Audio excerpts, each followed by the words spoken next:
Bienvenue à cette émission de la saison 2 d'Évoluons avec l'âme des célébrités. Je suis votre animateur Benoît Ménard, en compagnie de la médium multidisciplinaire Julie Leblanc. Bonjour tout le monde. Salutations, Benoît. Bonjour Julie, ça va bien? Oui, très bien, toi. Oui, merci.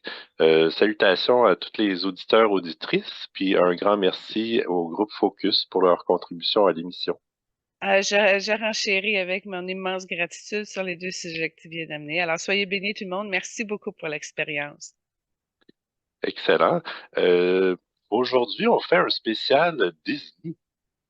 Oui, ben en fait, c'est parti de l'idée qu'on voulait faire une émission spéciale jeune parce qu'on les a un peu négligés. Il y a beaucoup de vedettes qu'on connaît tous, mais eux ne connaissent pas.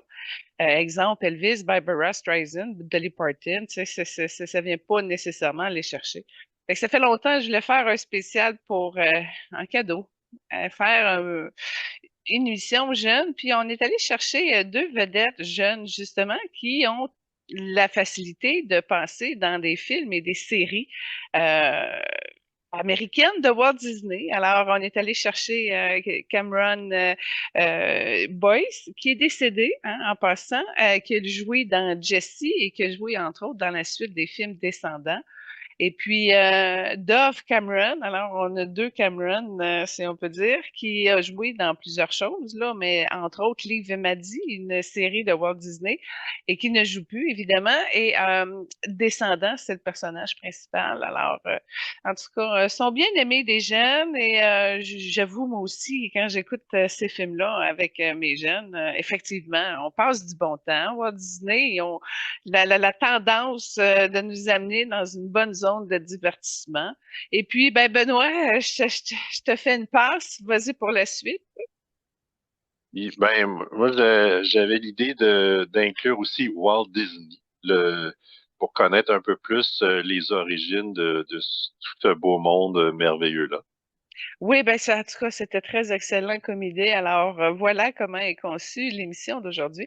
N'hésitez pas, hein, si vous voulez participer à la conception de l'émission, faire les recherches, décider des invités, de participer. Il y a une place disponible si vous voulez vous joindre au groupe.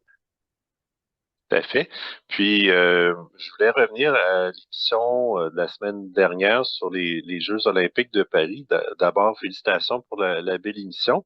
Puis, j'avais plusieurs retours à faire en lien avec cette émission. OK, ben c'est excellent, Benoît. Allons-y. Ben, d'abord, merci aux athlètes qui nous ont fait vivre de belles émotions, puis qui ont fait de leur mieux dans cette belle plateforme-là. J'aimerais souligner qu'il y a eu, même si on n'est pas rendu à une parité exacte homme-femme, il y a eu beaucoup de progrès depuis le début des Jeux où les femmes ne participaient pas. Puis aux derniers Jeux, il était rendu à 49% participation des femmes.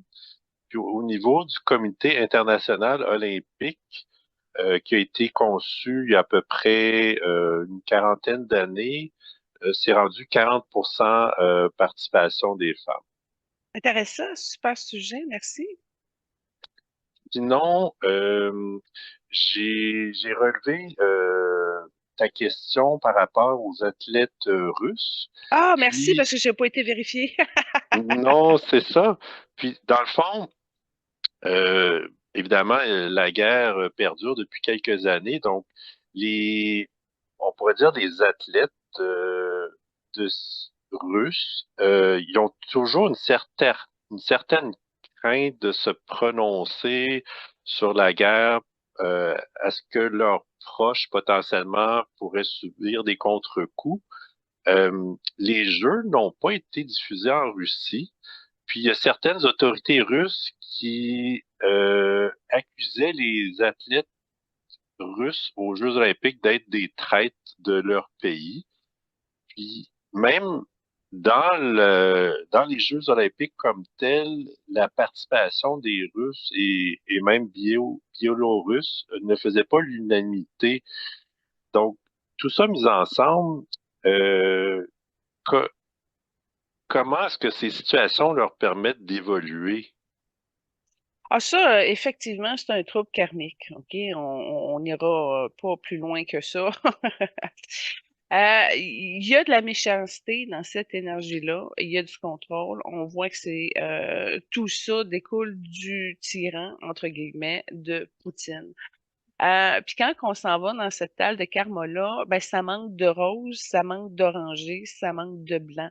Alors, de ce que tu parles là, c'est la seule solution qui m'est possible de concevoir en ce moment et de passer tout ça par le cœur. Le problème, c'est que ça bloque dans les chakras supérieurs parce qu'il y a du refoulement et il y a de la déstabilisation profonde qui fait en sorte qu'on est connectés tous sur cette partie-là qui génère de l'incertitude et qui nous amène à prier et développer beaucoup de prières, ne serait-ce que dans notre cœur, dans notre vie et à l'intérieur de nous pour harmoniser le plus possible nos vies et l'aspect collectif de l'énergie. Fait que c'est très difficile de passer à côté de ce plan-là, puis j'en rajouterais d'autres. OK? Benoît, j'ouvre une parenthèse parce qu'on a vu Elon Musk récemment. Et là, ben, tu vois, ils viennent de faire un partenariat avec Donald Trump. Alors là, on se ramasse avec une extrême droite qui a des moyens.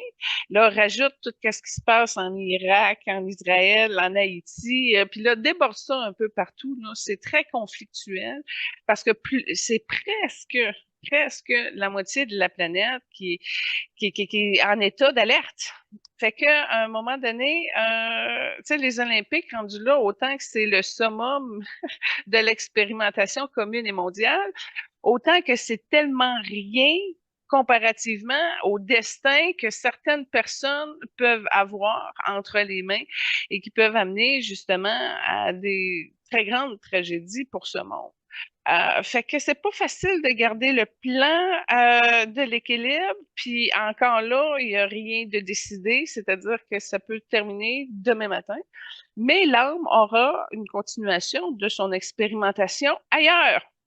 Alors, c'est très important d'être à jour. Prenez le temps de bien communiquer la vérité en tout temps. Passez par la gentillesse, la bienveillance, par votre cœur. Générez plus de paix, générez plus de solutions qui rendent beaucoup de monde heureux quand il y a un problème. Ayez la maturité de vous honorer, de vous aimer. Puis c'est vraiment la seule manière de pouvoir contrer l'espèce de déséquilibre sur lequel on est présentement et qui peut basculer en tout point. Alors, on peut quand même persévérer au niveau de l'espoir qu'on y arrive, mais il faut être vraiment autonome dans ses fonctions spirituelles pour pouvoir arriver à un équilibre dans toute cette incertitude-là. C'est parfait. Merci de la précision. J'aimerais refaire un retour particulier sur trois athlètes qui ont participé au jeu. Euh, D'abord, Félix Auger-Aliassime, dont vous avez parlé.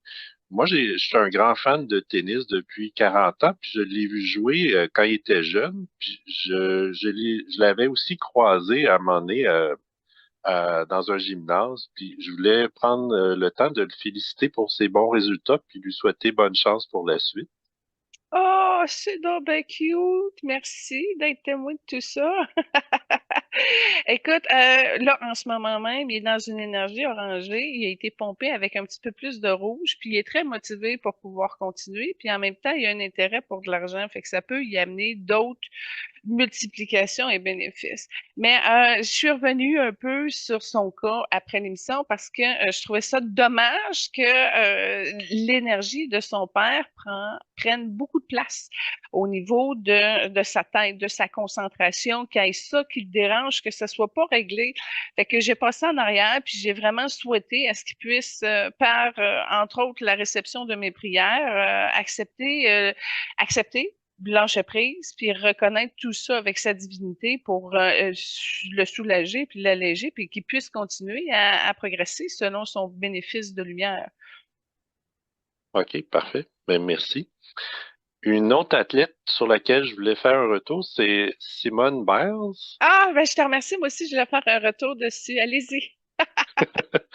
Ben, en fait, une chose que j'avais remarqué, c'est qui était vraiment particulier, c'est qu'au jeu de Tokyo, qui étaient les précédents, Elle a dû abandonner la compétition en raison de perte de repères spatiaux. Ouais, je vois, c'est au niveau de sa tête, puis ça touche au niveau de ses oreilles. Fait qu'à un moment donné, quand ça marche pas, elle a de la misère avec son centre de gravité, dans le sens que même si elle tourne, elle sait pas où ce qu'elle est. Tu sais, elle se repart pas, elle se ressente pas.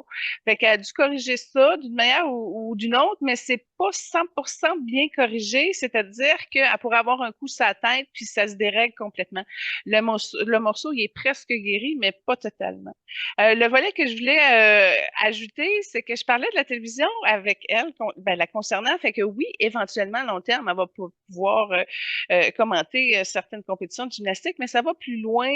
J'ai comme l'impression qu'il y a une alliance qui va se faire au niveau d'une carrière au cinéma. Tu sais, exemple, peut-être pas un rôle parlant où elle est une grosse vedette, là, mais en tout cas, ses prouesses de gymnastique peuvent être très retenues dans le cadre d'un film d'action. Tu sais, si, bon, il y a la possibilité qu'elle travaille avec Tom Cruise. Puis là, ben, quand je regardais dans ce livre de possibilités-là, il y avait plusieurs types de possibilités. Tu sais, exemple, elle joue un rôle dans l'équipe ennemie où là, tu vois qu'elle est de haut niveau. Puis là, c'est pas facile pour Ethan, exemple, parce que là, elle est très acrobate, etc. Ou au contraire, qu'il ajoute comme un membre de son équipe, puis justement, qu'on utilise ses facultés et ses forces pour enrichir le talent d'Ethan. Puis c'était pas juste non plus tourné au niveau de Mission Impossible, mais c'était clair que c'était une énergie d'un film d'action, etc. Alors, c'est ouvert pour elle. Puis la semaine passée, ben, en tout cas, je l'ai vu, mais c'était pas très, très clair, mais ça s'est précisé après que oui, sans nécessairement avoir des gros rôles parlants, que ses agilités étaient déjà dans la mire de Hollywood pour enrichir justement certains succès de précision athlétique de haut niveau. D'accord. Il y a un autre point que je voulais soulever, c'est que en 2022, elle reçoit la médaille présidentielle pour sa contribution en santé mentale et sécurité pour les enfants en foyer d'accueil dont elle a été elle-même plus jeune, et aussi pour la lutte contre les agressions sexuelles. C'est très louable, puis oui, parce qu'elle est petite, hein, fait que c'est clair que c'est une énergie qui l'a perturbée, puis qu'il y a des malins qui se sont essayés à certains niveaux. Mais je renchérirais, je sais pas si tu l'as vu, mais ça sortit peut-être quelques heures après la clôture des séries olympiques. Elle a remis 1 million de dollars par médaille qu'elle a gagnée à Kamala Harris pour la soutenir dans sa campagne électorale. Alors ça, déjà là, tu sais, ça a été très percutant de voir que, OK, elle gagne, elle revient, puis claro, 4 millions, vas-y, Kamala. Elle a eu 4 médailles, hein, c'est cela, si je me rappelle? Exact. Oui, Comme Summer McIntosh. tout à fait. Puis, un dernier point, Nadia Comaneci, qui était présente au jeu, elle a dit que Simone exprimait la puissance de la femme et de sa propre vérité. C'est de la précision, puis c'est de la lumière. Moi, je vais te le dire comme ça, je vais le traduire comme ça. Ouais. OK, parfait, excellent. Puis, un autre athlète qui a relevé mon attention, dont vous n'avez pas parlé, c'est LeBron James. Ah, merci de revenir avec, mais on en a parlé l'année passée lors de notre spécial basketball. Ah, le beau LeBron, qu'est-ce que tu as à soulever? Parce qu'effectivement, c'est intéressant, hein, et c'est lui qui portait les États-Unis aux Olympiques basketball. Tout à fait. Il a gagné une troisième médaille d'or dans un troisième jeu olympique consécutif. Il a été le joueur le plus utile de la compétition. Je crois que, si je me trompe pas, il était porte-drapeau peut-être au départ. En tout cas, je suis plus certain. Autre point intéressant, son fils aîné a été repêché par les Lakers cet été. Donc, cet automne, ils vont jouer ensemble.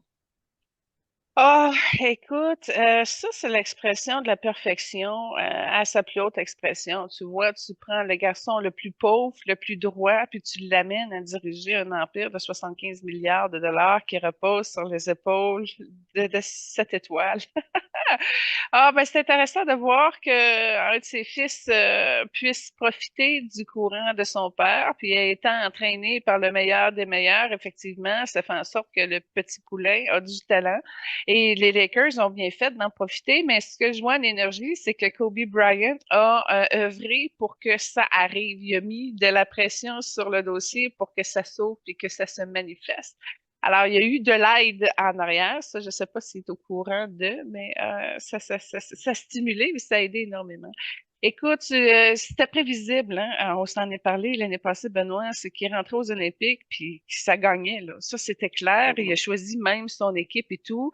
Et il est sorti avec des médailles et il est satisfait. Ben voilà, c'était prévisible, c'était ouvert, ça a été aligné, ça a été manifesté. La trajectoire était toute belle, belle et bien présentée. Et c'est carrément ça qui s'est manifesté. Alors, c'est une autre preuve de cette matérialisation parfaitement alignée.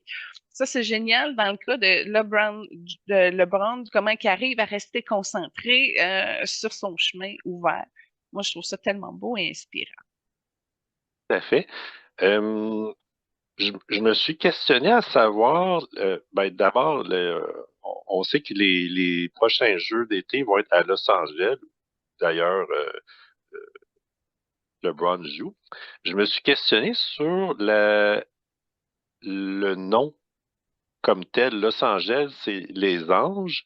Puis j'ai vu qu'à l'origine, le nom était attribué à la ville comme la ville de Notre-Dame, la reine des anges. Donc, je me questionnais sur la vibration du nom, puis s'il y a des guides particuliers qui la protègent. Je vais te dire, ben franchement, là, c'était cool de voir les 5 anneaux après le Hollywood blanc. Hein? Je sais pas si tu l'as vu, c'est génial. Il y a beaucoup d'enthousiasme. Puis, écoute, la Californie est très avancée et, en tout cas, reste un État innovateur et libérateur. Et, en tout cas, l'énergie de New York et de Los Angeles me rejoignent beaucoup plus que les autres États au niveau des États-Unis. Je fais partie de cette gang-là, moi. Mais je vais te dire, ben franchement, ça va plus loin que la conception des anges et tout ça. Je comprends ton point de vue de qu'est-ce que tu amènes, puis c'est génial la recherche que tu as faite là-dessus. Mais en énergie, ce qui inquiète, c'est les conditions climatiques à laquelle cet espace-là de la Californie est exposé. Il y a plus d'incertitudes, d'inondations, de feux de forêt, d'érosion des sols.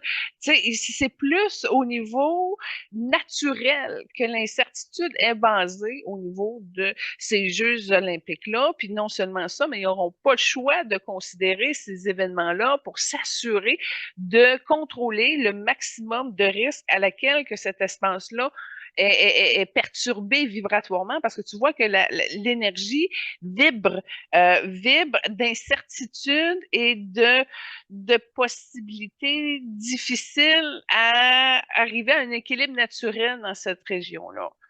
Fait que c'est plus ça quand on regarde cette zone-là, avant de voir la pureté de l'ouverture de Notre-Dame qui a amené une ouverture, hein, il y a une libération qui s'est faite pour la liberté, mais d'un autre côté, l'incertitude écologique est beaucoup plus grande que le reste. OK, parfait. Ben, c'est intéressant. Est-ce que en énergie, qu'est-ce qui explique que certains endroits est plus sujet à des désastres naturels ou des instabilités? Exemple, il y a souvent, comme tu mentionnais, des feux de forêt, inondations. Il y a souvent, il y a la faille, je pense, de tremblements de terre dans le coin Oui, de la oui, Californie aussi. Donc, oui. en tout cas, C'est ça. Il y a un karma en arrière de tout ça, collectif, évidemment. Mais le problème avec la Californie, c'est qu'ils sont très près de l'expérience Atlante. C'est particulier, mais il y a beaucoup de similitudes entre la Californie et l'Atlantide à un certain niveau, OK? Mais c'est pourquoi ça, pourquoi que la Floride risque de caler, même Montréal également est appelé à un destin de la sorte. Ça fait partie de tous les changements climatiques qui ont été amorcés. Ça revient à un moment donné au grand plan des effets et conséquences de nos choix maintenant qui ont été pris sans considération future. Puis la Terre, à vie, elle bouge. C'est normal, c'est naturel. Fait que toutes les places proches des cours d'eau, avec la fonte des glaciers, sont portées à diminuer, à disparaître. L'île de la Madeleine en ont déjà un écho de ça. Fait qu'à un moment donné, qu'est-ce qui se passe sur la planète, puis comment qu'on le gère, puis les outils qu'on a. Mais la Californie est très précaire comparativement aux autres places. La Floride également, tu sais, à un moment donné, ils sont comme les premiers à passer dans le cataclysme, si on peut dire. Et puis, ben, c'est ça, ça va amener à un exode, à ce que tout le monde monte, puis habite le Grand Nord, tu sais. Fait que c'est ça, ça fait 100 ans que c'est plus que c'est dessiné dans le destin de la planète. Maintenant, c'est juste, c'est très activé, puis on n'est pas capable de l'arrêter. Mais il y a des places plus vulnérables, puis la Californie, au niveau mondial, à ce niveau-là, est dans les premiers à être les plus vulnérables. Tout à fait. Parfait. Ben, merci de la précision. Alors, je suis prêt à entamer le volet Disney de l'émission. Ben, c'est le fun qu'on le fasse avec une conscience à la Californie écologique et climat. Je trouve que c'est très ciblé pour une émission de jeunes. Tout à fait. Alors, voulais-tu commencer avec Dove Cameron ou Cameron Boys? Non, Madame, commençons avec Madame, Madame, parfait. la seule qui est vivante encore. Oui, tout à fait. Donc, la première trame que tu as choisie, c'est Break This Down de Thierry de Descendant numéro 3. Ouais, ben c'est dans mes coups de cœur préférés. Je trouve que dans les chansons de Disney, premièrement, toutes les Disney ont des magnifiques chorégraphies avec des super chansons. Celle-là est accrochante, est motivante. Je l'ai écoutée tellement de fois, elle est dans ma playlist YouTube. Fait que je pouvais pas parler d'eux sans mettre ça. Ça, c'est sine qua non. C'est intéressant de voir à quel point que, il y a une dynamique. En passant, je fais juste une porte vite vite, là. Les descendants, ça résulte des enfants de tous les méchants. Tu sais, la méchante belle-mère dans Cendrillon, tu sais, tu prends tous les méchants de tous les films de Blanche-Neige, là, puis quand ils se font arrêter à la fin de leur conte de fées, ils sont isolés sur une île prison. Puis là, ben, il y a une société de tous les méchants qui vivent là. Et là, à un moment donné, ben, Mal, qui est Dove Cameron, a réussi à sortir et puis elle tombe en amour avec le prince des gentils. Et là, ben, tu vois à quel point que c'est deux mondes différents. Fait que comment qu'elle a réussi à se faire sa place en étant victime un peu des conneries de sa mère. Fait que là, elle était prise sur l'île, mais elle avait rien fait. Fait que finalement, en tout cas, fait que il y a 4 films en passant, mais le quatrième, il y a eu une cassure parce que Cameron Boyce est décédé de l'épilepsie. Et puis, ça a fait en sorte que ben, un des personnages principaux ne pouvait plus être là. Fait que ils l'ont sorti sur Disney+, Disney, le Disney payant très cher, là, pas juste le Disney accessible dans la chaîne de votre fournisseur télévision. Fait que mes enfants l'ont vu chez leur père, puis ils m'ont dit ils n'ont pas réussi à relever le gros défi de camoufler la perte de Cameron Boyce, puis ils ont dit aussi qu'ils n'avaient pas réussi à accrocher comme les autres films avaient accroché. Donc, je l'ai pas vu, je fais juste raconter les commentaires que j'ai eus. Mais Break It Down est stimulante. Je trouve que c'est une des meilleures trames sonores du Descendant 3. Ben, moi, j'avoue que je connaissais pas, ben, j'ai pas Disney, j'ai pas regardé les productions, donc je connaissais pas ni Dove Cameron ni Cameron Boyce, mais j'ai bien aimé les trames que tu as suggérées, puis effectivement, c'est très entraînant, donc ça vaut la peine de l'écouter. Oui, oui, oui, mais tu sais, Benoît, c'est ça qui est le fun dans la magie de Walt Disney, c'est que peu importe la catégorie d'âge que tu es, c'est entraînant. C'est ça qui est magnifique. Tu sais. Ça vient réveiller ton enfant, ta joie intérieure, qui veut arriver à s'exprimer avec aussi de légèreté puis d'expression. Tu sais, ça incite les jeunes à régler les problèmes différemment qu'avec la violence. Tu sais. C'est ça qui est formidable avec Walt Disney en 2024. Tu sais, chante-les ton problème, danse-les, fais quelque chose avec, puis tu vas voir la solution va apparaître, puis ça va se régler. Tu sais, c'est ça que j'aime de la magie de Walt Disney. Alors, je l'avoue publiquement, voilà pourquoi c'est le fun, parce que tu passes un beau moment simple.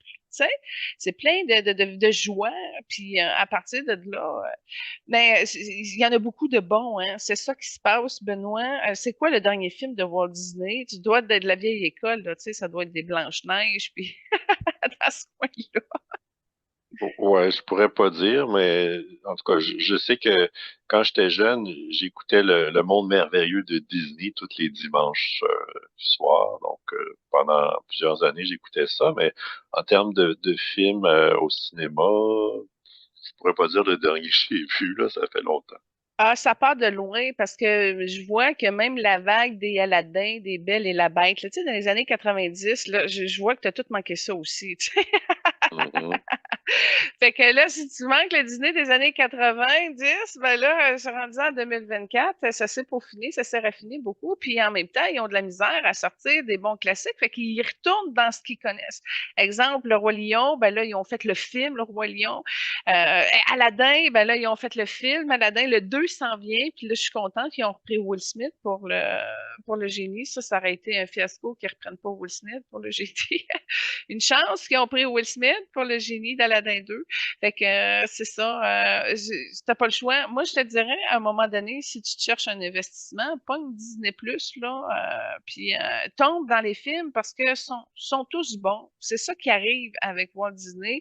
C'est rare que tu sors puis tu fais c'est poche, c'est poche. Non, c'est très minime cette réaction-là chez Disney, à moins que peut-être que ça aille pas bien dans ton cœur, puis que dans ton corps mental, puis que toi, tu aimes la destruction, c'est sûr que tu trouveras pas de créneau intéressant chez Disney, mais je sais que c'est pas ton cas. Fait qu'à un moment donné, pense là-dedans, ça vaut la peine.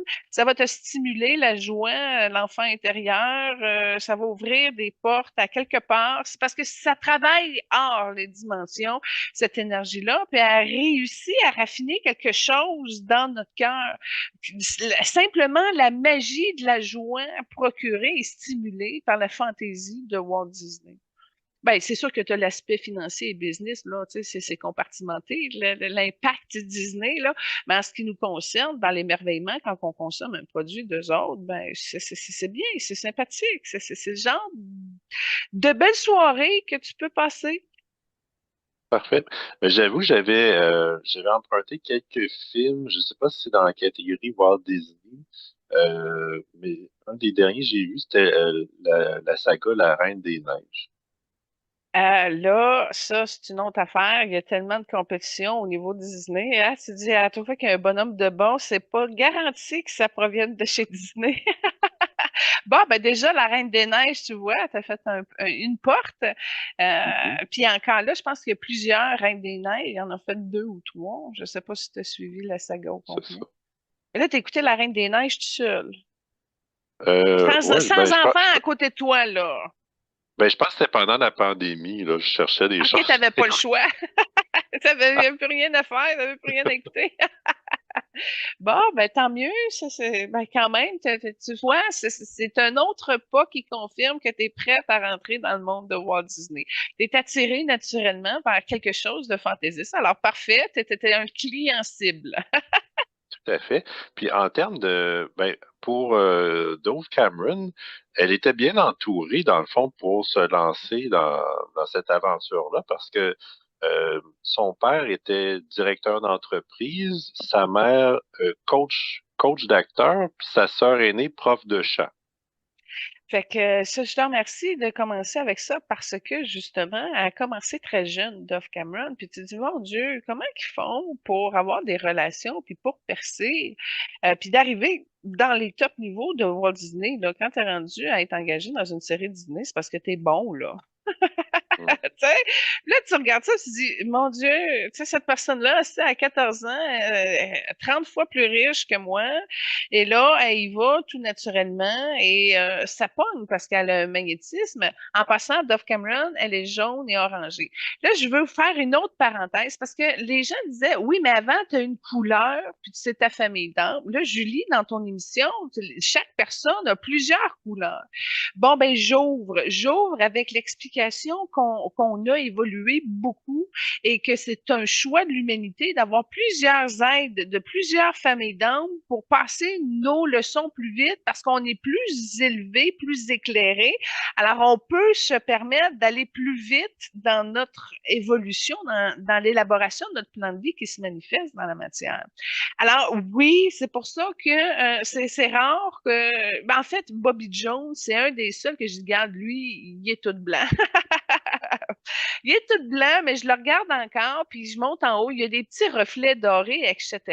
Fait que il y a quand même des nuances au niveau des couleurs. Dans le cas de Cameron, Dove, excuse-moi, ben, elle est jaune et orangée en arrière.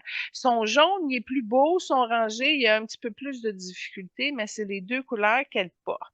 Puis moi, ce que j'aime beaucoup du personnage de Dove Cameron dans Les Descendants, c'est qu'on a le même goût capillaire. Elle choisit des belles couleurs pour ses cheveux, entre autres un beau bleu qui tourne vers le mauve. Un moment donné, dans le 2, elle est toute fuchsia, bourgogne un peu. Fait que j'aime un peu l'extravagance de ses choix capillaires dans certains de ses personnages, puis c'est sûrement pas elle qui décide non plus, là. Mais c'est un autre point commun qu'on a avec elle, c'est-à-dire que je reconnais son jaune parce que je porte beaucoup de jaune moi aussi.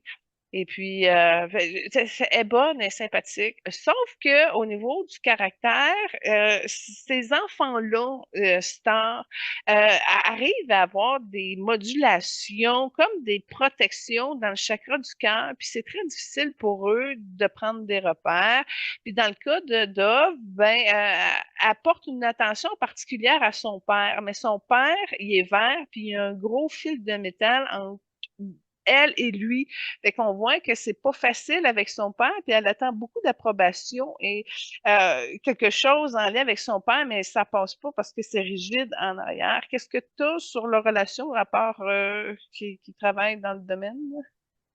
En fait, il est décédé en 2011. Ah bon, fait que tu vois probablement que c'est pas réglé, elle a pas fait son deuil. Fait que tu vois, elle attend encore, ça la tourmente, puis c'est peut-être pour ça que il y a quelque chose de rigide, là. Il y a un non-lâcher-prise, il y a un non-acceptation, il y a une non-paix. Puis tu vois, en disant ça, je vois qu'elle boude un peu sa mère là-dessus. Je sais pas c'est quoi l'histoire de famille, puis pourquoi qu'elle est dans cet état-là. Mais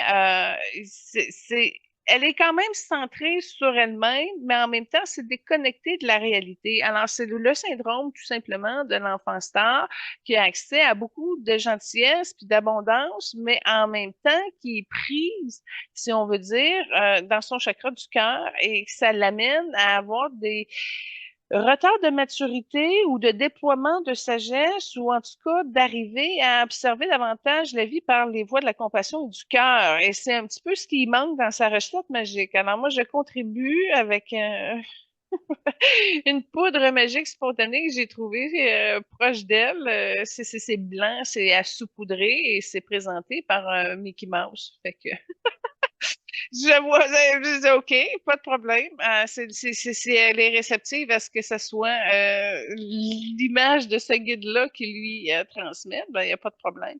Mais c'est ça, elle a besoin de réactiver la magie de son cœur, son sentiment de sécurité intérieure, puis de se rebrancher directement avec sa divinité parce que ça va être fort.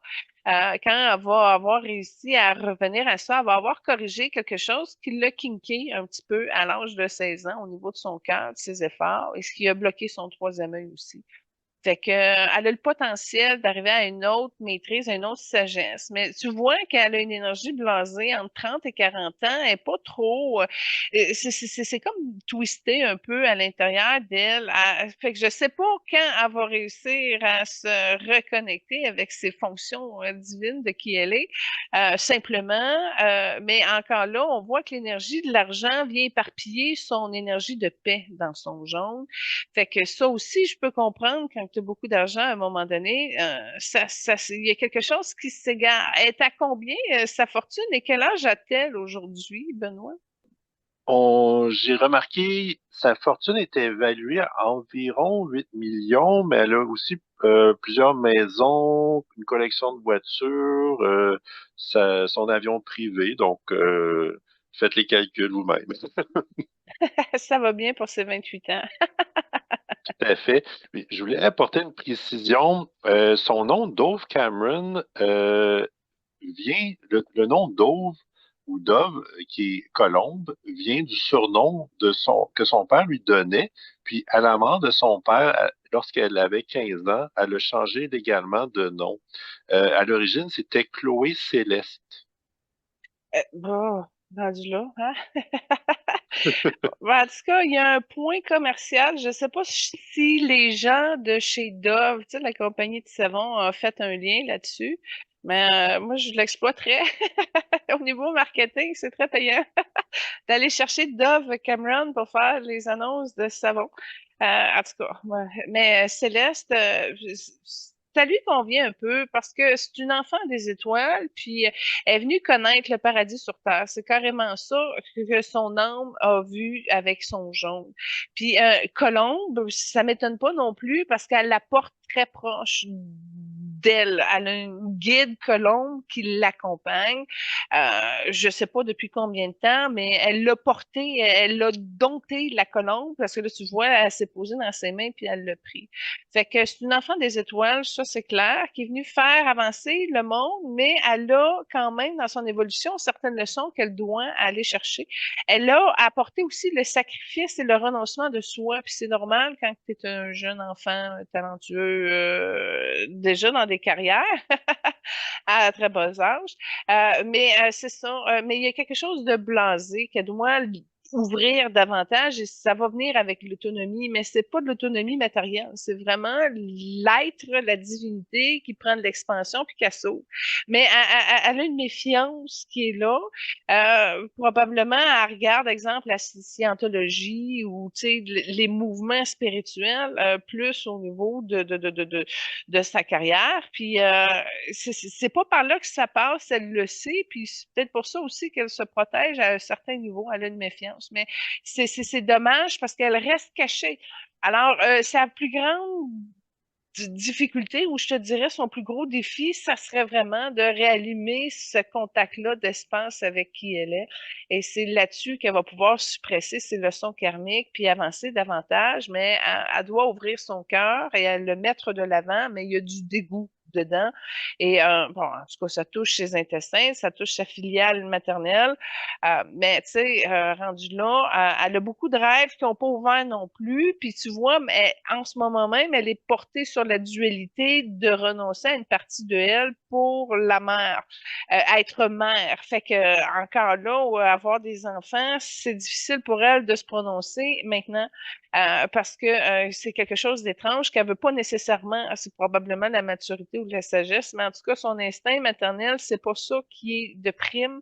Elle est comme pognée aussi avec cette possibilité-là. T'as quoi au niveau de elle est pas mère, t'as pas d'enfant? Non, pas encore. Euh, Tu mentionnais plutôt qu'elle avait commencé très jeune. Elle a commencé à 8 ans à faire du théâtre. Puis, lorsqu'elle était à l'école, elle s'est faite intimider. Puis, elle a dit qu'elle s'est concentrée sur ses rêves plutôt que sur le record des gens, qui était devenue très passionnée de devenir une actrice et chanteuse, ce qu'elle a effectivement réussi. Puis, il y a une couple d'années, elle a parlé de ses états de dépression et de dysphorie aussi. Ah, je suis contente que tu en parles parce que justement, son mouvement de réserve par l'intérieur amène des difficultés de connexion avec d'autres gens. Oh, c'est pas juste au niveau de la confiance, hein, c'est une question d'ouverture énergétique.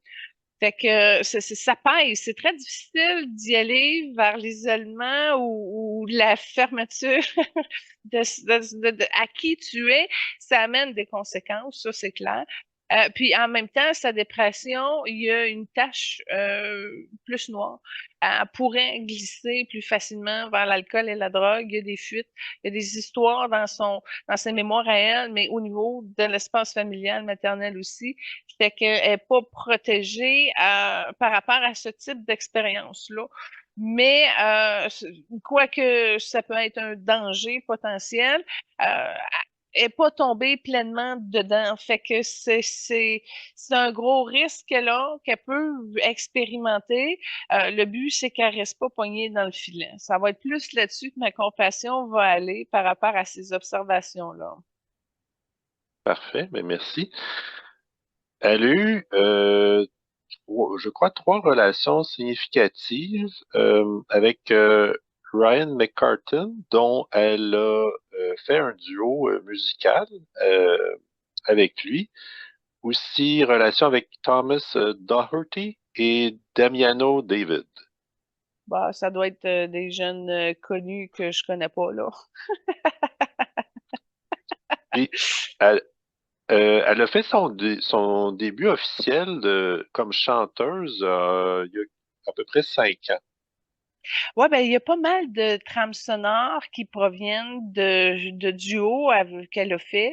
Mais c'est pas là-dessus qu'on la connaît. C'est pas la chanteuse qui s'est démarquée parce que elle a une petite voix, tu sais, c'est cohérent, là. Je la chante bien, mais c'est pas une chanteuse de grosse voix. Fait que tant mieux si elle exploite ce créneau artistique-là. Ça lui va bien. Ça fait partie de son genre. Mais il y a du noir sur sa possibilité de chanteuse. Puis probablement, tant si longtemps que ce noir-là va teinter, elle n'arrivera pas à percer au niveau du chant. C'est-à-dire que je pense pas que demain matin, exemple, la radio ici va mettre une chanson de Dove Cameron, là, malheureusement, parce que ça se distingue pas suffisamment, puis c'est abrié par du noir qui devrait pas être là.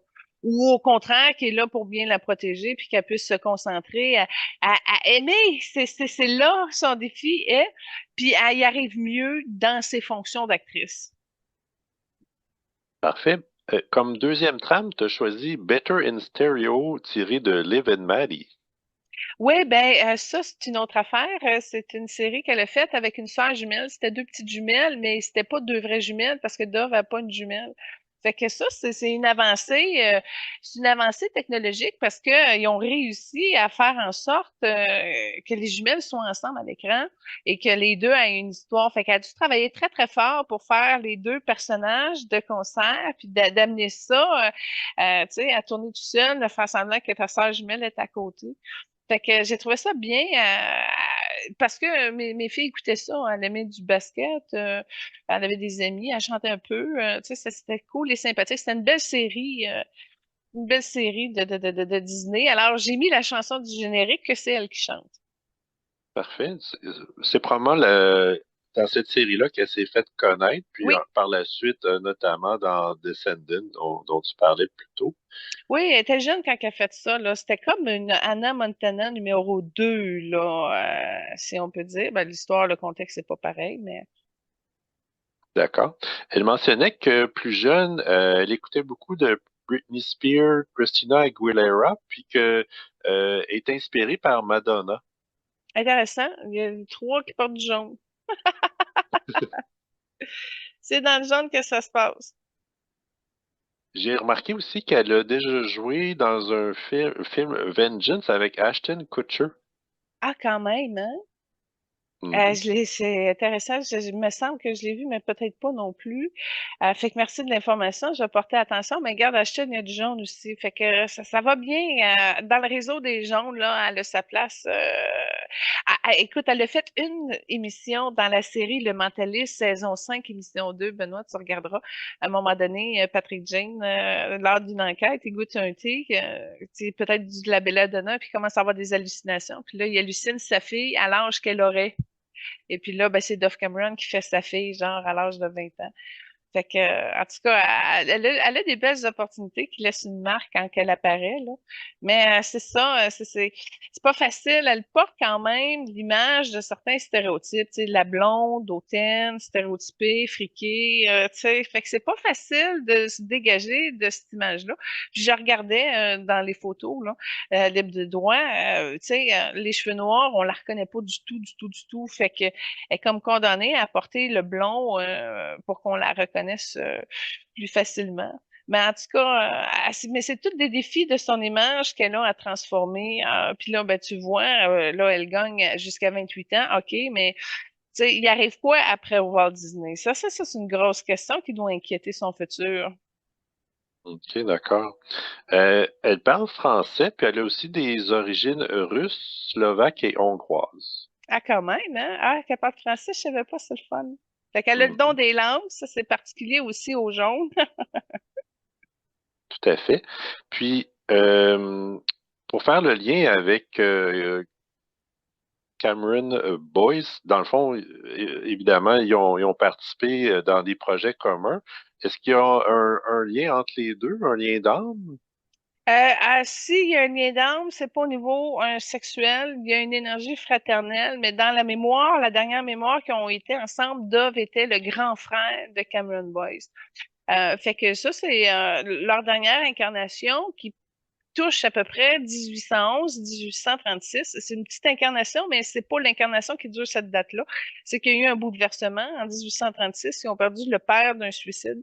Fait que là, il y a eu quelque chose qui s'est tramé au niveau de leur lien d'histoire. Ça s'est morpionné un peu, mais il y avait un bon contact en 1811, puis la partie. Ça se passe en République tchèque. C'est pas dans la même dynamique des États-Unis. Puis encore là, je sais même pas si ça portait ce nom-là dans cette époque-là, mais c'est dans ce coin-là du globe. Puis il était trois frères. Fait que il y a une solidarité qui est remarquable dans cette incarnation-ci de OK, on a un projet à monter, on y va à partir de son essence, ses talents qui sont en développement. Fait que ça a été très difficile la mort de Cameron Boyce, justement, parce que bon, ça l'a amené à serrer davantage son chakra du cœur, puis à vouloir contrôler davantage la vie. Mais encore là, c'est de l'illusion, tu sais. Tout à fait. Moi, j'étais prêt à enchaîner avec Cameron Boyce, si ça Enchaînons. t'intéresse. Parfait. Donc, tu as choisi une compilation d'extraits de ses chansons comme trame.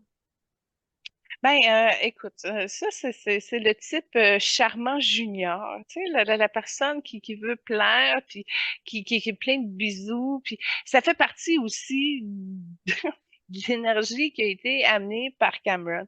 Ça, au niveau de son âme, en ce moment, est blanche et orangée. Blanche par en haut avec une boule orangée vers le bas. Écoute, il va bien. On va y aller sur ce type de nouvelles-là. C'est pas une énergie qui est farouche, OK? Puis dans la chanson que je vous ai présentée, on peut le remarquer, ça aussi. L'espèce de petit séducteur qui fait des balades pour séduire les filles, pour être plus confiant, qui est gêné, discret, mais avec tu sais, l'espèce d'approche sexy un peu. Écoute, il y avait bien des cartes pour aimer de la vie. Fait que oui, on le voit jouer de la guitare, on le voit chanter des ballades ou des petits, en tout cas, des petits, des cannes à pêche à l'eau pour pogner un petit peu plus là, au niveau des femmes. C'est probablement beaucoup de gêne qui l'a amené à s'exprimer comme ça, à montrer cette partie jolie qu'il portait. Mais quand on le regarde de l'autre côté maintenant, il va bien. Il n'est pas réduit au silence, mais c'est dans un espace tranquille. Il fusionne avec d'autres âmes, des fois à l'occasion, mais là où ce qu'il est en ce moment, il est pas mal tout seul. Il y a des courants électriques qui ont de la misère à passer. On le voit au niveau de son dos, si on peut dire. Puis il y a une partie qui est quand même déconnectée, d'où le pourquoi il préfère un petit peu cheminer tout seul de l'autre côté. Mais il est accessible. Il y a des démons intérieurs qui n'ont pas le choix de faire face puis qui n'est pas arrivé encore. Il est encore hanté, puis il est encore déçu. Alors moi, j'ai une solution pour ça et je lui donne un cœur de lumière rose. Et puis c'est vraiment quelque chose qui a neutralisé ses parties de résistance.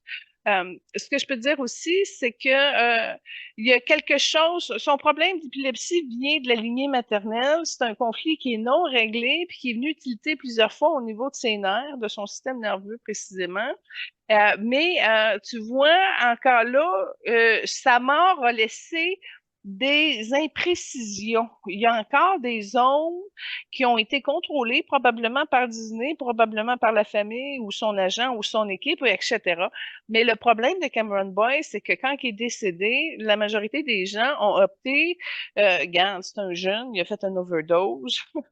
Puis là, il est mort de ses excès. Puis là, ben, en tout cas, ils ont eu pas mal euh, de messages à dîner. Non, non, il est pas mort d'une drogue, il est mort d'une crise d'épilepsie. Fait que, techniquement, selon leur version, si Benoît, tu confirmeras, mais ils ont dit qu'il était dans son appartement, il a fait une crise, il était tout seul, puis c'est fini. Qu'est-ce que tu as comme version, toi? Oui, c'est ça. Il y avait eu des euh, différents tests qui ont été faits, mais effectivement, ils ont écarté la théorie de la drogue. C'était vraiment crise épileptique. Ben, il faut comprendre que dans le cas de Cameron Boyce, c'était un genre d'hyperactivité qui amenait une surchauffe de son système nerveux, etc. Et en même temps, c'était quand même très fluide, mais c'était comme trop fluide. Fait que c'est comme si à un moment donné, c'était comme une hémorragie, mais pas assez de plaquettes pour que ça arrête. Fait que vu que c'était très intense, il y avait comme une difficulté d'ajustement au niveau de son système nerveux central. Mais s'il prenait quoi que ce soit, ça l'aurait amplifié son excitation énergétique. Fait que son problème, lui, c'est qu'il était trop stimulé. Il aurait fallu avoir comme plus un effet calmant pour aider justement la régénérescence puis son cerveau, mais il était nerveux aussi en même temps. Ben, écoute, ce que je peux te dire, c'est que il est toujours charmant, il est toujours sympathique, mais il y a quelque chose qui est pas connecté chez lui, puis qui fait pas mal son bout tout seul. J'ai comme l'impression qu'il y a de la colère un peu au niveau de l'énergie maternelle qui a été peut-être trop envahissant. Je me raconterai comment ça s'est passé dans son profil familial, là. Mais il a besoin, peut-être parce qu'il était trop entouré, mais là, il est dans l'autre réaction, c'est que je veux faire mon chemin tout seul. Fait que, il va voir d'autres rampes de lumière, mais il se sent pas bien, fait qu'il reste pas longtemps. Puis en même temps, il est en train de vouloir mettre de l'ordre dans ses mémoires, de comprendre des choses. Comme si je le vois comme s'il voulait écrire quelque chose, mais qui était en peine d'inspiration, puis qui savait pas trop par où commencer. Mais il est en quête. On voit qu'il veut comprendre des choses, mais que l'information n'est pas là. Fait qu'il cherche, mais sans, avec le syndrome de la page blanche. Alors, ça va être Salomon qui va s'en occuper. Il y a une belle réceptivité avec Salomon. Tu vois, juste en connectant avec Salomon, son orange, il a comme augmenté. Puis là, on est allé chercher au niveau de sa joie de son intérieur, mais dans juste une jeune joie intérieure. Ça lui fait le même effet qu'un jeune. À quel âge qu'il est décédé? 20 ans. Ah, quand même, hein? Puis, ouais, effectivement, mais en tout cas, ce qui me frappe, c'est euh, tout ce que, tout ce qu'il a réussi à faire dans ces 20 ans-là. Il était excellent au niveau comme acteur, danseur, chanteur, mannequin. Il a commencé très jeune, puis il a quand même été très impliqué dans des œuvres caritatives. Il a travaillé sur un projet pour l'eau potable pour les pays sous-développés. Il a d'ailleurs gagné un prix pour l'esprit pionnier de ce projet-là. Il s'est impliqué pour les sans-abri, la lutte contre les agressions sexuelles, contre la maladie, contre les armes à feu. Puis il a dit la nouvelle arme est l'unité. Puis il y a aussi une fondation posthume établie en son nom pour aider les jeunes qui ont besoin de ressources. Donc voilà, il était quand même en peu de temps, il a fait beaucoup. Euh, ça explique le pourquoi il y a beaucoup de blancs en ce moment avec lui, OK? Mais tu parlais des choses, puis là, j'aurais dû t'arrêter entre chaque. Il a travaillé aussi auprès du vert, parce que quand, je pense, dans le milieu des associations caritatives que tu as dit, là, cela, c'était un beau joyau vert émeraude. Il y avait aussi la lutte contre les agressions sexuelles. Oui, c'est ça, exactement. C'est lui ou c'est vert. C'est une cause qui est venue le toucher personnellement, comme si ce que je vois, c'est au niveau de sa mère, c'est un sujet qui était très important pour elle, puis c'est comme si c'était une manière pour lui d'apporter sa compassion sur le sujet, comme une manière euh, pas de la défendre, pas de la protéger. Je sais pas trop pourquoi, mais en tout cas, c'est une thématique qui lui a été inculquée en valeur par sa mère. Je vais le tourner comme ça. Donc, c'est quelque chose où ce qui est venu apporter de la guérison, puis que justement, ça a marché parce que cette thématique-là, il y a un gros joyau vert émeraude qui est sorti. Donc, c'est une cause qui a apporté beaucoup de guérison par rapport à son choix de s'investir là-dessus. Mais tu avais dit aussi que Dove Cameron, elle avait cette partie-là, mais dans ses implications chez Dove, ça n'a pas eu la répercussion de sortir ça en énergie de guérison. Fait qu'il y a une particularité ici. Cameron il a vraiment réussi à apporter de la guérison par rapport à son axe sur le sujet. OK, parfait. Ben, merci. Puis, euh, une chose qui était intéressante, c'est il a participé à deux films avec Adam Sandler dans les films Grown Ups, là. Oui, puis ça, Puis, écoute, il a fait un hommage quand Dove est décédé. C'était très touchant. Il avait vraiment réussi à développer une belle complicité avec Adam. Mais encore là, Adam, il est plus dans le bleu et l'orangé. Fait qu'ils ont été capables de se retrouver dans l'orangé. oui, puis en fait, il devait jouer dans un autre film subséquent, Hubie Halloween. Évidemment, ça n'a pas eu lieu, mais comme Hommage, il a dit, je sais pas si c'est lui spécifiquement qui l'a dit, mais il était dit, parti beaucoup trop vite, un des plus gentils, drôles et talentueux jeunes, puis tu seras toujours dans nos cœurs. Je vais te dire pourquoi, OK? C'est que Cameron Boyce avait, tu sais, son don du charme, son don de plaire, de séduire, ça, c'est ce petit côté-là, OK? Il l'avait pour les filles, oui, mais il l'avait aussi comme un cœur mou. Fait que quand que Adam l'a vu, c'est sa bonté qui a été stimulée. C'est carrément l'effet parce que Adam Sandler, avec son bleu, il est comme plus pas froid, peut-être plus pragmatique. Fait que le cœur mou de Cameron Boyce a réussi à dépasser, si on peut dire, les défenses d'Adam Sandler, puis il l'a ramolli au niveau du cœur. C'était un don qu'il avait quand même. Fait que c'est pour ça qu'ils ont réussi à développer une belle relation d'amour, mais pas c'est de l'amour dans le bleu d'Adam qui a réussi, dans le fond, à se rapprocher. Donc, tu vois, dans le point commun de leur âme, il y a effectivement une relation père-fils qui est très, très proche, très aimant. Fait que ça a été probablement restimulé avec cette position-là de growing up, et un et deux. Et puis, aussi, sur cette base d'amour fraternel-là, t'as Adam Sandler qui a été une grande sœur par rapport à Cameron Boyce, qui aimait beaucoup, beaucoup son petit frère, qui avait beaucoup de talent. Puis déjà, à cette époque-là, il était un petit peu plus vite que la normale. Fait que c'est ça qu'il a comme particularité, Cameron, c'est que il se déplace très rapidement, il est très rapide, il faisait de l'argent très rapidement. Il y a quelque chose de surexcité qui vient probablement de son TDAH, qui était à ce niveau-là et qui avait quand même des répercussions sur d'autres incarnations, cette capacité-là d'aller quand même très trop vite. Fait que, oui, c'est ça, il y a un beau cachet dans l'histoire parce que les cœurs mous, mous et généreux et sensibles, ben, on le voit beaucoup dans la particularité artiste de Cameron.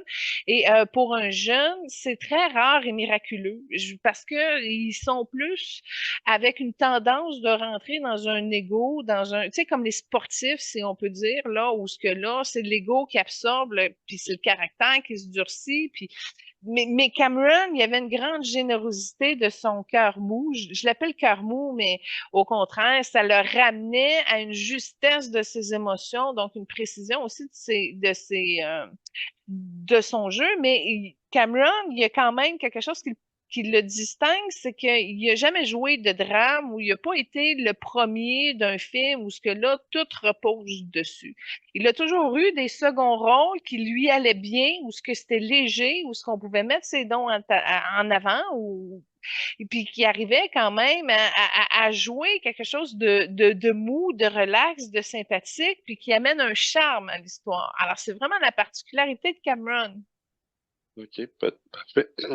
Peut-être Cœur tendre, peut-être. Ça, Oui, voilà, ça prenait un cœur tendre pour le trouver.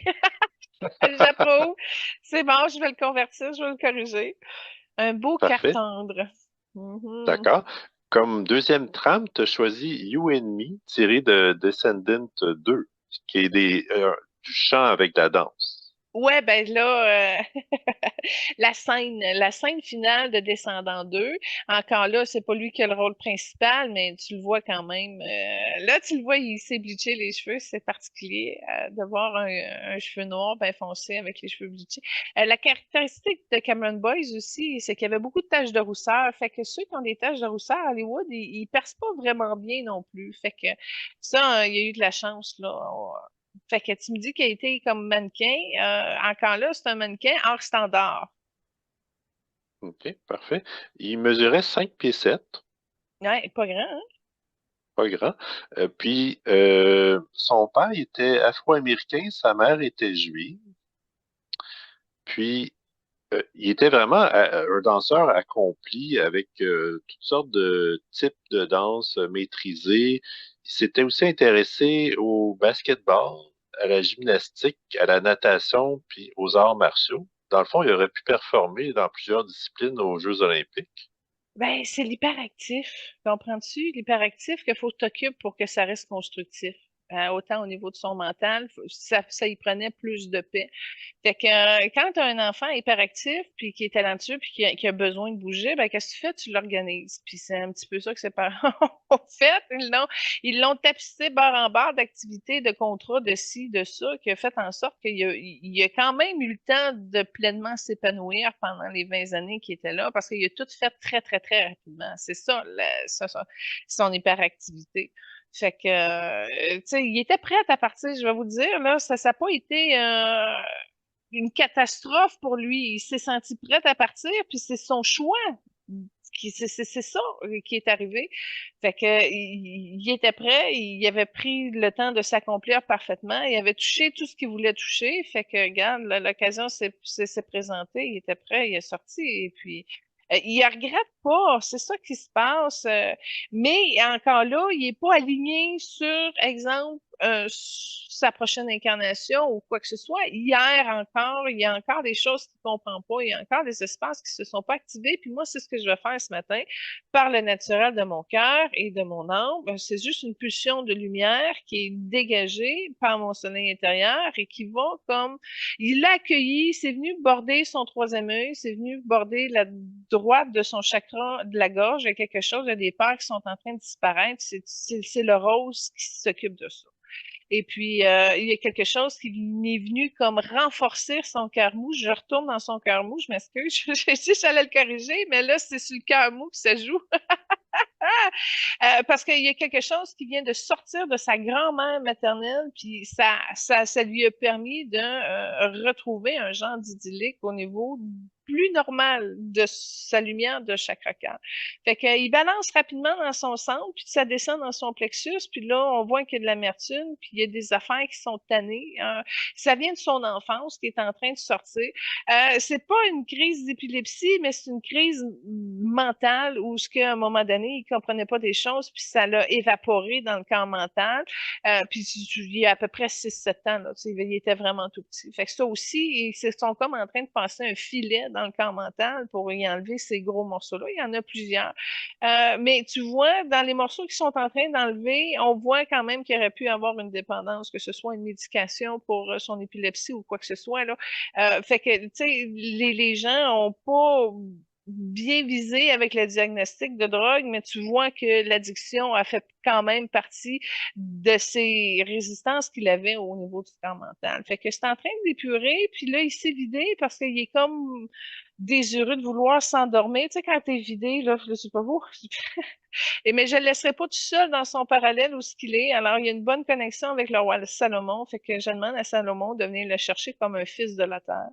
Et puis, il va s'en occuper pendant un bon moment pour qu'il puisse apporter une certaine maturité qu'il a besoin. Il y a des affaires à défaire, puis il y a des devoirs à faire pour aller plus loin.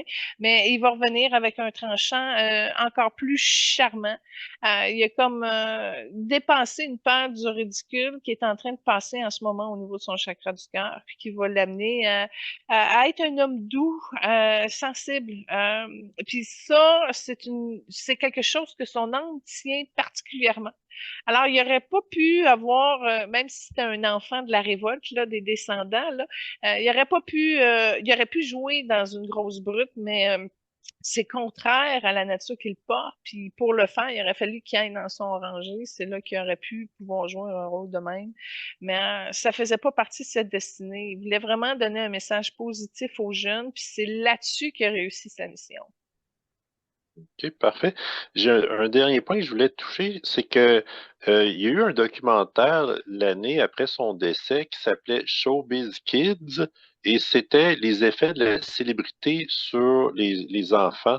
Donc, je ne sais pas quelles ont été les conclusions, mais je trouvais ça intéressant parce qu'il y avait des entrevues de lui, de son vivant. Ouais, ben ça fait partie de son legs puis de son message, puis c'est exactement l'expérience qu'il a vécue. Ça s'est été ciblé là-dessus. Fait que c'était un bel ambassadeur pour pouvoir dire, OK, les jeunes, rêvez, portez attention quand même au message parce que même si tu te développes, ben il y a quelque chose qui ne doit pas être altéré par son désir de performer. En tout cas, ce que je comprends de ce qui s'est passé là-dessus, même si j'ai pas vu le documentaire. OK, parfait. Donc, moi, ça fait le tour de ce que j'avais sur Cameron. Ben, on va le bénir, puis on va lui souhaiter de s'amuser, parce que dans l'amusement, il délaisse ses armures. Puis il y a quelque chose qui va venir se façonner avec Salomon sur l'alcoolisme et la thématique du père. Alors, c'est pas mal dans les thématiques qui, prochainement, là, va traverser. Parfait. Donc, on peut enchaîner avec Walt Disney. Ah, la belle magie de Walt Disney. Absolument, allons-y. Donc, la première trame que tu as choisie, c'est The Two Sides of Walt Disney. Bon, OK. Autant que tu tapes Walt Disney sur YouTube, là, puis t'es toutes, là. Tu disparais sur un néant de trame de Walt Disney, tu sais, mais c'est pas ça que je voulais. Et Walt Disney père ou l'homme, il y avait rien de dansant, il y avait rien de chantant, là. Fait que c'était plutôt des petits moments où il saluait les gens, où il y avait des petits documentaires. Fait que j'ai eu beaucoup de difficultés avec Walt Disney que j'ai dû faire une exception, Benoît. Fait que j'ai mis des chansons qui sont pas des chansons. J'ai trouvé des petits bouts de Walt Disney, fait que ça se danse pas, ça s'écoute pas en chantant avec, là. C'est tout simplement de voir à quel point que c'est un homme solide, c'est un héros, ce monsieur-là. Il y a quelque chose de magique. Puis dans Walt Disney, écoute, il est bleu cobalt. C'est une couleur bleu cobalt. On l'a, là, tu sais, on tombe avant les enfants indigo, les enfants de cristal, les enfants arc-en-ciel, là, où ils sont pleins de couleurs, là. Là, on tombe dans Batch où ils sont une couleur. Et bleu indigo dans le cas de Walt Disney. Mais il y avait un reflet du vert. C'est comme s'il a eu la chance d'avoir la protection de son ancienne incarnation ou une présence du vert émeraude qu'il portait en lui, qui réfléchit sur le bleu indigo, sur le bleu cobalt, mais c'est pas suffisant pour dire que c'est une couleur d'âme. C'est un reflet qui a contribué à la sagesse et à son expérience, qui l'a apporté avec lui dans la matière et qui lui a amené, dans le fond, ce qu'il avait de besoin pour solidifier son bleu cobalt.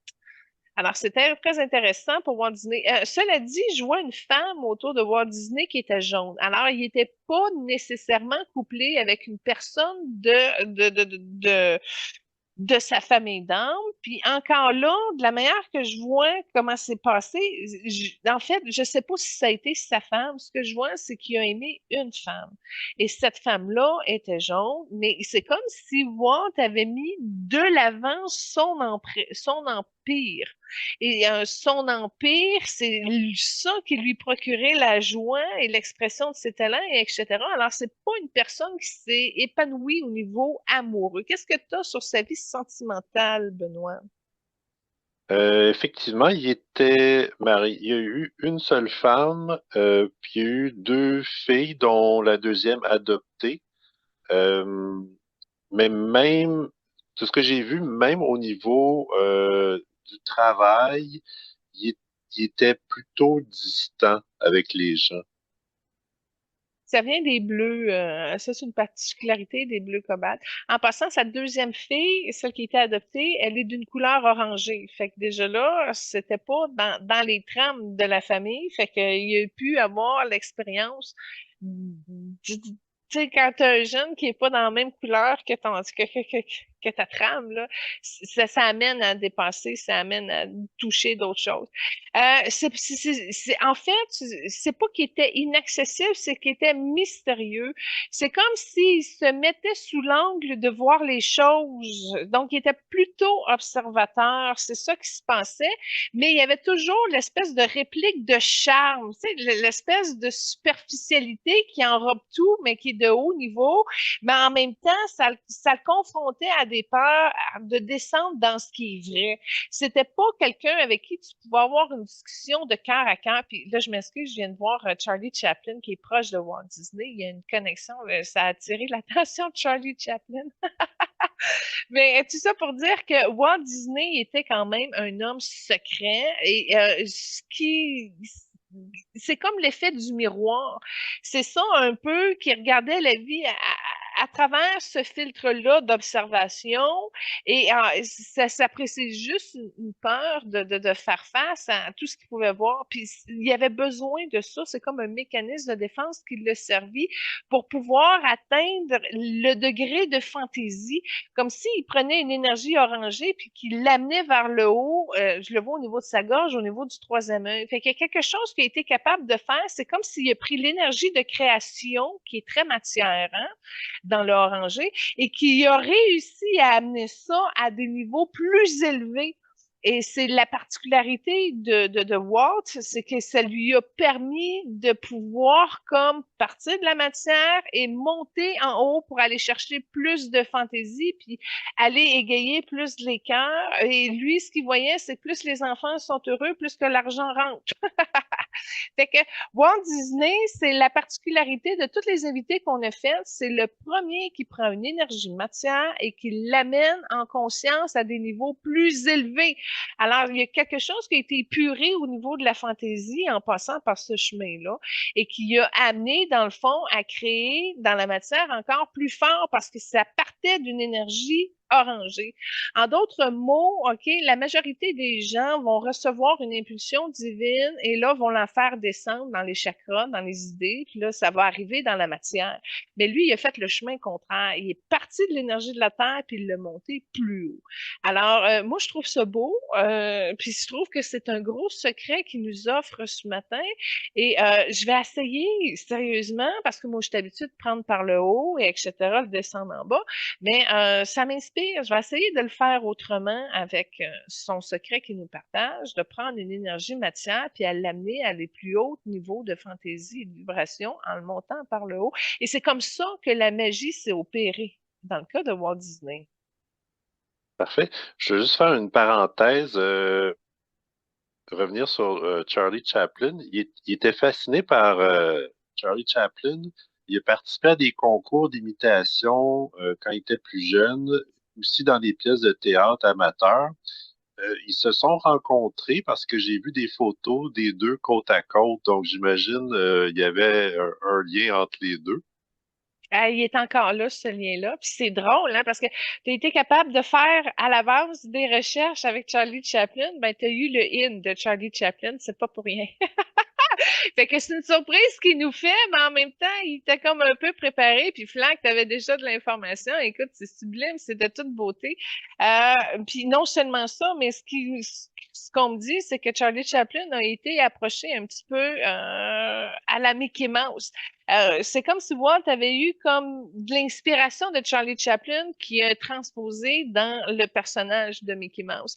Fait que ça a été important, mais je pense pas que Charlie Chaplin a fait la voix de Mickey Mouse, là. Je vois pas que ça a été jusqu'à un contrat officiel, mais ce que je sais, c'est que dans la conception de Walt Disney, Mickey Mouse a pris base dans l'inspiration de Charlie Chaplin. Et ça, c'est un scoop, mon ami, parce que je savais pas ça, moi.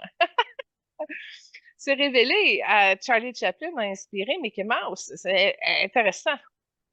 Oui, tout à fait. Parce que dans le fond, Mickey Mouse, c'était un peu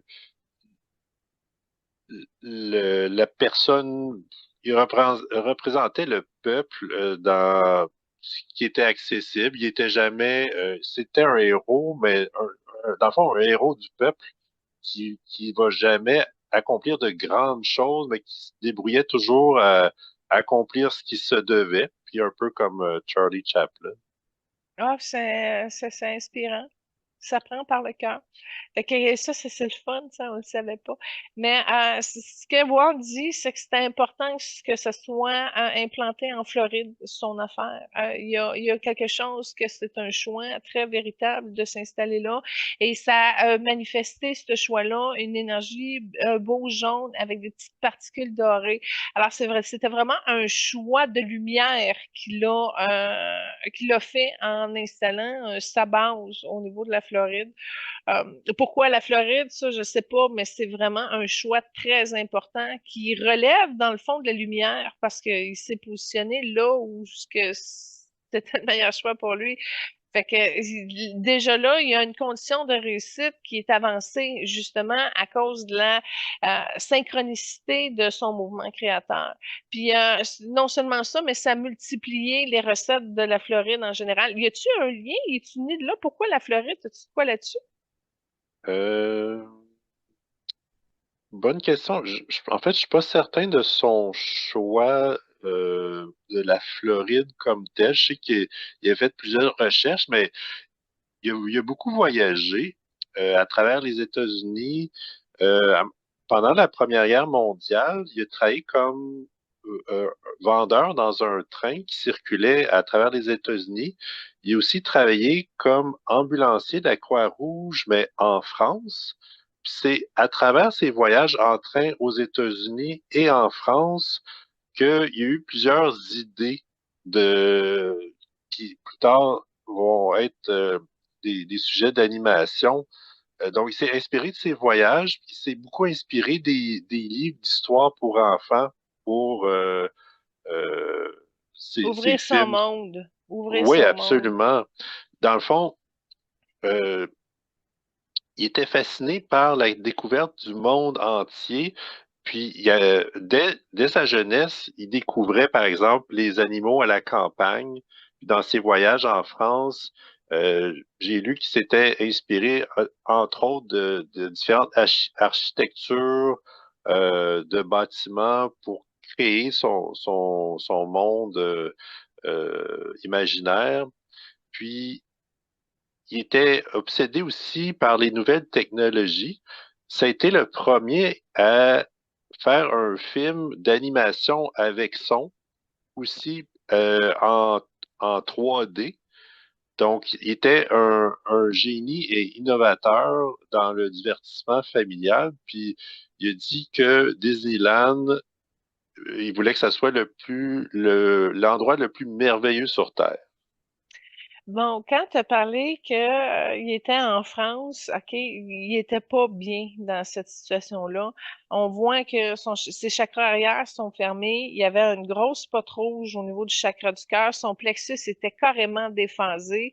Ça allait pas. Ça allait pas du tout. Fait que ce que j'admire de son talent, c'est qu'il a pris le temps de calmer ses affaires, puis il a pris le temps de s'aligner vers autre chose, puis de partir à la base de son intérêt, de la curiosité, puis de développer son talent à l'aide des moyens du bord, puis de la technologie qui a.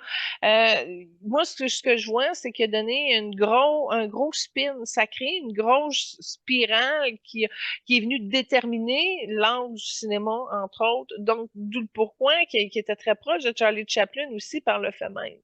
Fait que si tu vois ça a été très dur de ce qui a été témoin probablement pendant la Première Guerre mondiale, là. Puis ça l'a perturbé véritablement. Et ça a créé un effet choc où ce que là, ça lui a aidé à cibler dans le coin qu'il voulait justement aller, dans le divertissement et l'humour, pour aider justement à développer l'esprit familial, qui trouvait qu'il y avait aussi beaucoup de chicanes d'autorité ou quoi que ce soit qui faisait en sorte que ça contraignait toujours la partie fantaisie. Donc, c'est vraiment quelque chose qui lui a servi de miroir. Comme j'expliquais tantôt, lui, il marchait avec ses miroirs. Il était isolé avec ses miroirs. Puis c'est là-dessus qu'il a réussi à dénicher le secret pour profiler le chemin de l'évolution de l'industrie, entre autres, celle de la magie, pour aller chercher le cœur des gens, développer l'espèce de bons moments à passer en famille sans nécessairement rentrer dans la discipline ou les contraintes ou les responsabilités ou etc. Donc, c'est vraiment ça ce qui a été la magie de son secret. Tout à fait. Son père était d'origine irlandaise, sa mère d'origine allemande et anglaise. Son Il père est était le, alcoolique. Je m'excuse, j'ai vu ça, son père est alcoolique, il me dit ça, fait que je transmets, mais j'ai interrompu. Continue. puis, euh, puis d'ailleurs, il y a toujours une relation difficile avec le père qui était aussi violent envers certains de ses enfants. Ouais. Il, il était le quatrième garçon, puis il y avait aussi une petite sœur.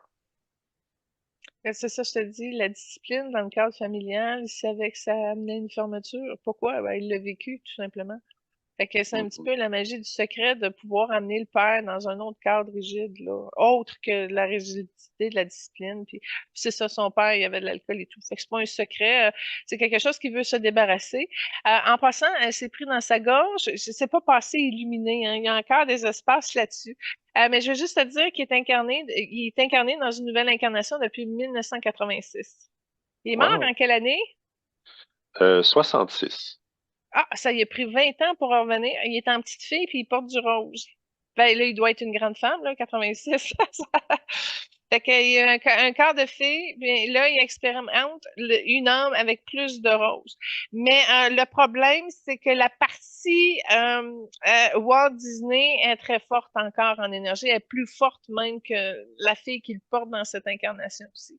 C'est probablement ça, quand tu arrives à développer la magie de Walt Disney, mais Walt Disney, l'âme de Walt Disney est encore très présente en énergie. Fait que c'est probablement difficile pour la jeune fille, ben, la femme qu'il est maintenant, d'avoir l'effet de Walt Disney qui est encore très, très, très, très présent au niveau des égrégores de la Terre. Fait que je sais pas c'est qui en passant, j'aurais pu dire ouh, c'est Dove Cameron là, tu sais, de faire le lien, mais non, c'est pas déjà ça a été une surprise de voir qu'il est incarné depuis 1986. Puis encore là, j'entends la Louisiane, une petite fille rose de la Louisiane. OK. Il y a beaucoup, ben lui-même, il a beaucoup bu, il fumait, il a souffert de dépression, puis il est mort d'un cancer au poumon. Je vois aussi qu'il y avait une difficulté au niveau cardiaque. Fait qu'il y a peut-être moins du cancer du poumon, mais probablement aussi d'une crise cardiaque qui a. En tout cas, je mise pas tout sur le cancer du poumon parce que son cœur était difficile. Pourquoi? À cause du renoncement qu'il a fait et de la culpabilité qu'il a portée au niveau de son père. Puis tu vois, cette rigidité-là, il a essayé de la dompter, il a essayé de la soulager, il a pensé par l'imaginaire pour se soulager, etc. Mais peut-être dans l'homme qu'il a été, il n'a pas réussi nécessairement à faire le passage. Mais ce qui est important, c'est qu'au niveau de la collectivité, ça a fait son effet. Peut-être pas instantanément, c'est pas parce qu'il y a eu Mickey Mouse ou Blanche-Neige que les gens ont arrêté de battre leurs enfants, mais il y a quelque chose qui, à long terme, a été important, important au niveau de cette évolution-là. Là. Ouais, puis je sais, ben, en fait, ça s'est adonné que j'ai regardé un documentaire de Walt Disney hier.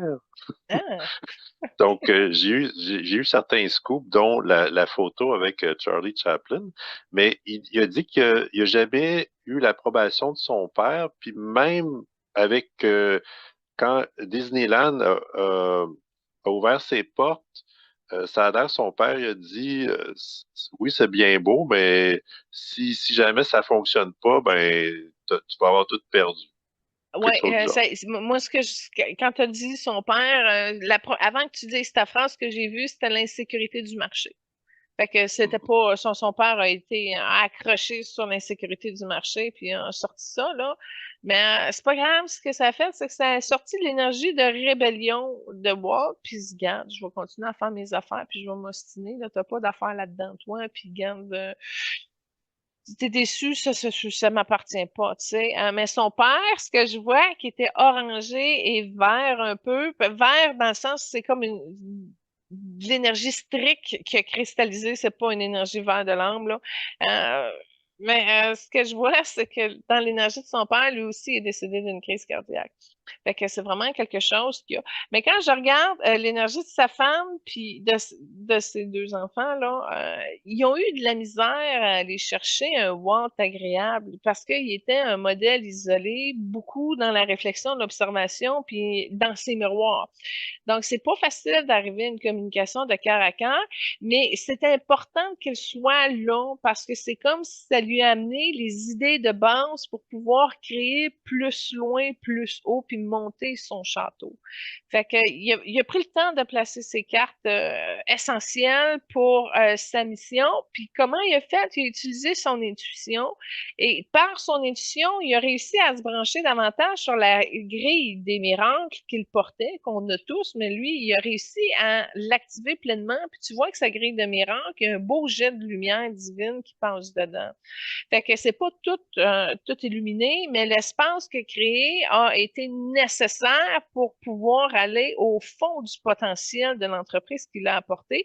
Et ça, je te dirais qu'il y a un top là-dedans au niveau mondial parce qu'il a réussi à le créer très fort puis à le dessiner pour le passer au travers du temps. Parce que Walt Disney, ça s'entend, là, c'est comme rien. Je sais pas, ça, c'est toi qui as les dates, là.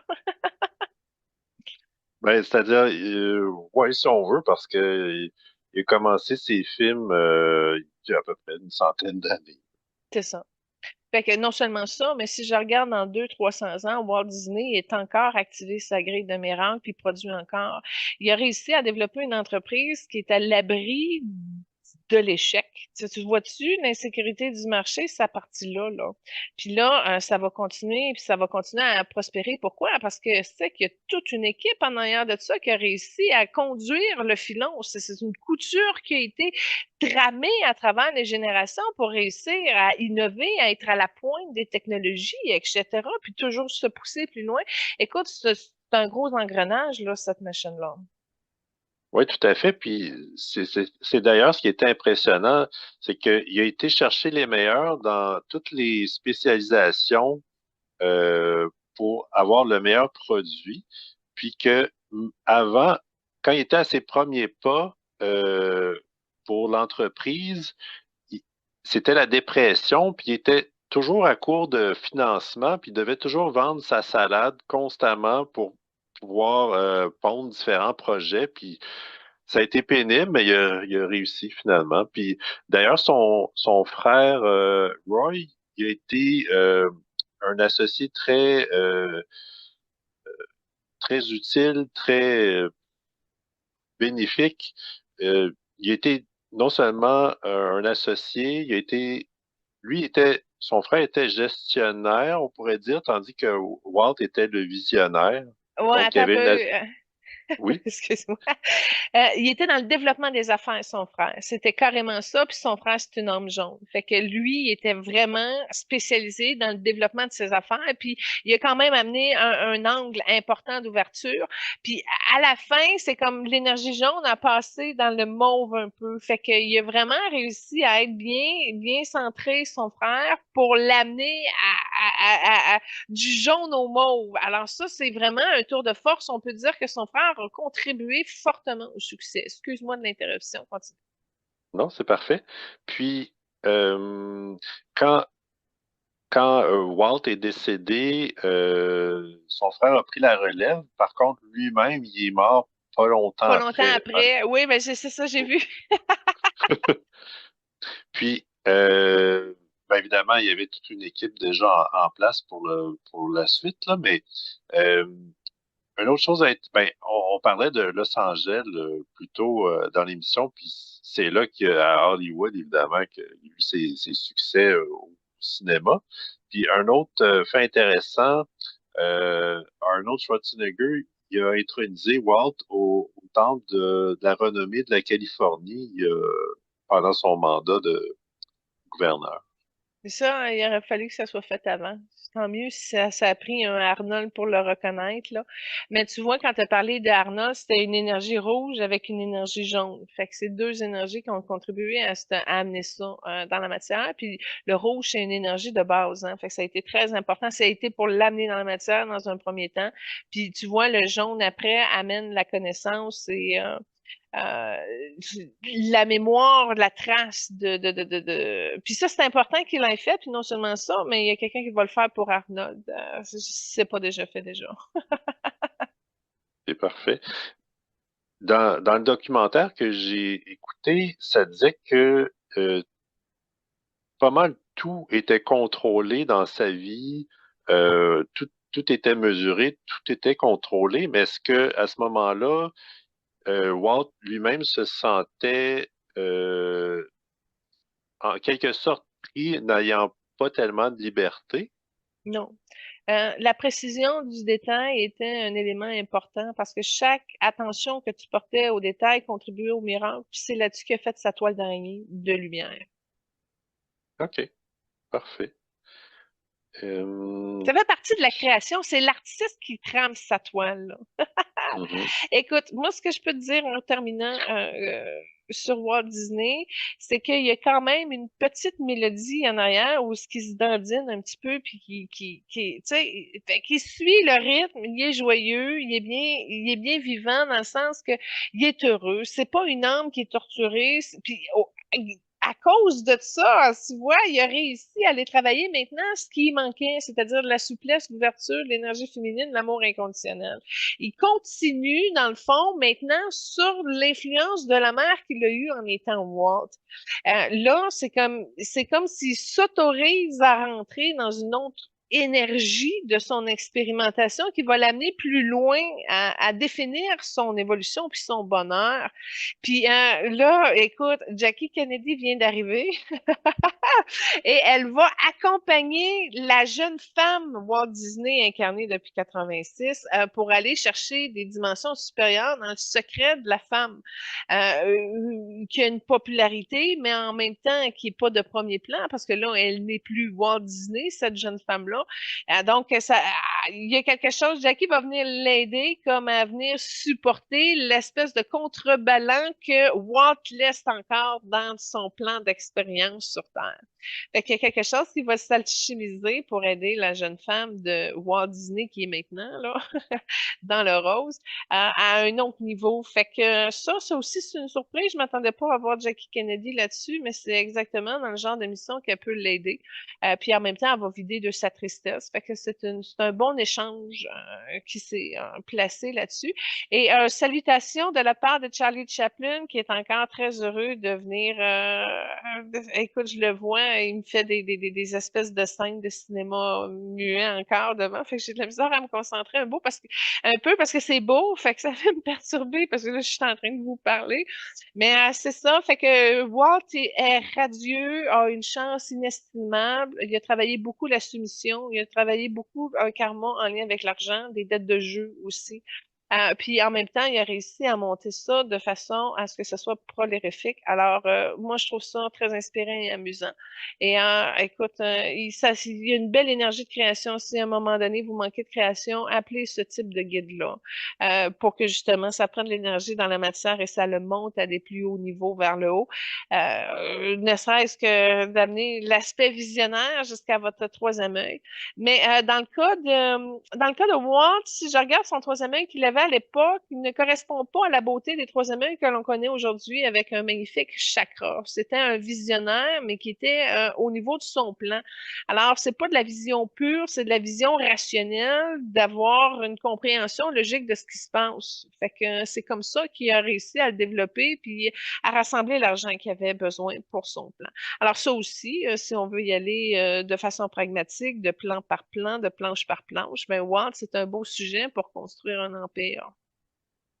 Absolument.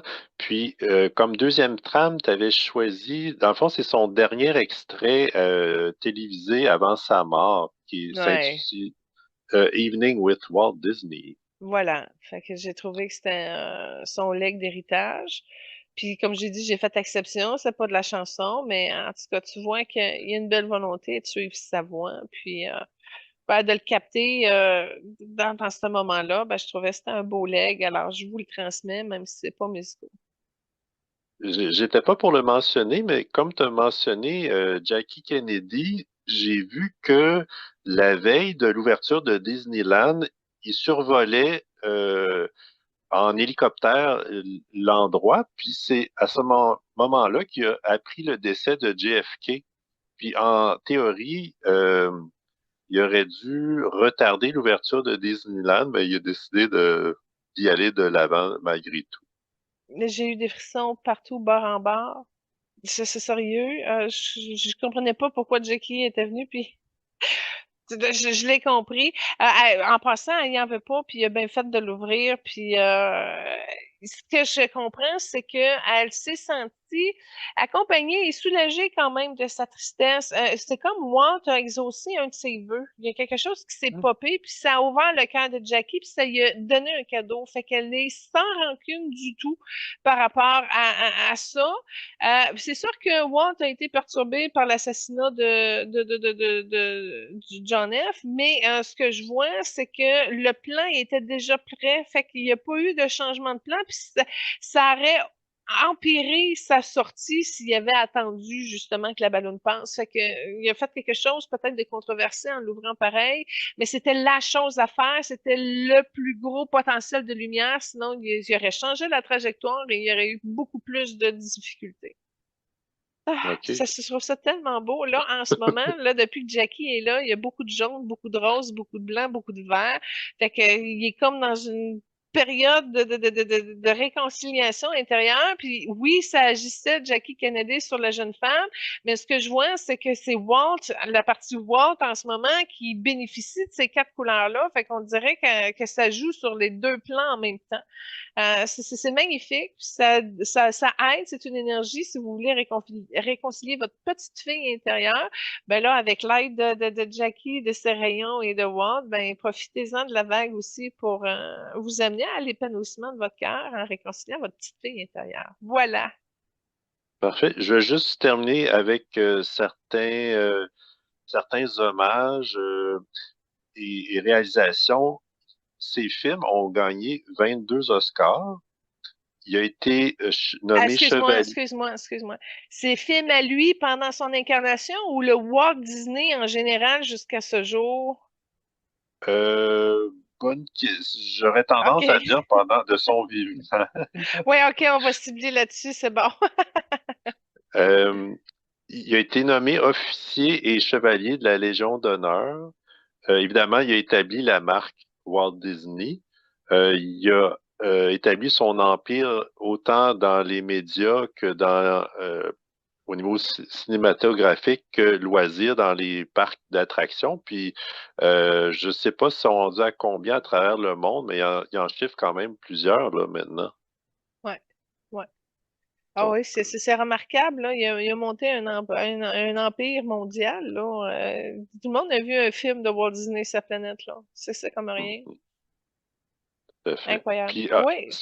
à sa mort, sa fortune était évaluée à 18 millions, quand même, il y a presque 80 ans. C'est significatif. Ah non, non, non, c'est beaucoup. Aujourd'hui, ce serait un milliard, c'est certain. Mais aujourd'hui, le chiffre d'affaires de Walt Disney, tu l'as tué, non?